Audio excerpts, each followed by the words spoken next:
আমার শখের জিনিসের মধ্যে এটা এক, গাছ লাগানো আর তার সাথে গাছের পরিচর্যা করা। সকালবেলায় ব্রাশ করতে করতে দেখলাম যে অনেক দিন টবের মাটিগুলো উস্কানো হয়নি।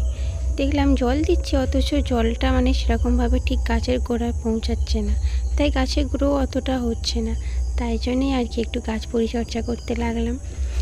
একটু মাটিগুলো আলগা করে দিলাম, যাতে জলটা দিলে ভালো করে গাছটা নিচে অবধি যায়। দেখো, এখানে আমার 4টে টবে গাছ লাগানো আছে। এই দুটো ছোট, এগুলো এবছরেই কিনেছিলাম। আমাদের এখানে চাঁদার মেলা হয়, ওখান থেকে আমি এই ফুল গাছ দুটো কিনে নিয়ে এসেছিলাম। আগের বছরও কিনেছিলাম, এবছরও দুটো কিনেছি। ভাবছি প্রত্যেক বছর মেলায় যাবো, এরকম করে দুটো করে গাছ কিনে নিয়ে আসবো, তাহলে বাগানটা পুরো গোলাপে ভর্তি হয়ে যাবে।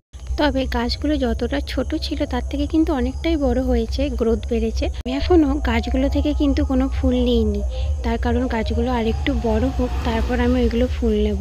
গাছগুলো কিন্তু প্রত্যেকবারই কুড়ি আসছে, আমি কিন্তু কুড়িগুলোকে সব কেটে দিচ্ছি। আর এই দেখো, এখানে আমার দুটো গাছ, এইগুলো 2 বছরের গাছ। একটা করেই ডাল ছিল গাছগুলো যখন প্রথম কিনে নিয়ে আসছি, এখন কতগুলো গজি বেরিয়ে ডাল হয়েছে। এটা হচ্ছে আমার বাবা শ্বশুর মশাই, উনি বসিয়েছিলেন যখন বাড়িটা নতুন হয়, তার আগে তখন উনি বসিয়েছিলেন বাগানটায়। আর এই গাছটাতেও কিন্তু অনেক ফুল হয়।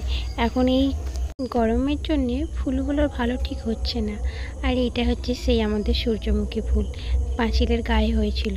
আসলে পাখির দানাগুলো খেয়ে যেগুলো অবশিষ্ট থাকে সেগুলো ফেলি, তো ওখান থেকে এই গাছটা হয়ে গেছে। কিভাবে যে হয়েছে জানি না, যাই হোক ফুলটা কিন্তু খুব সুন্দর হয়েছে, বড় হয়ে ফুটেওছে। আর তার সাথে বিকালবেলার দিকে দেখছি এত গরমের মধ্যে আর কত হাওয়া দিচ্ছে।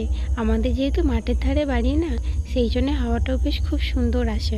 গরমের মধ্যে এত হাওয়া খেতে কার না ভালো লাগে বলুন তো। তার সাথে মিষ্টি সুরে কোকিলের গান। আজকের মতো টাটা, বাই বাই। সবাই ভালো থাকবেন, সুস্থ থাকবেন।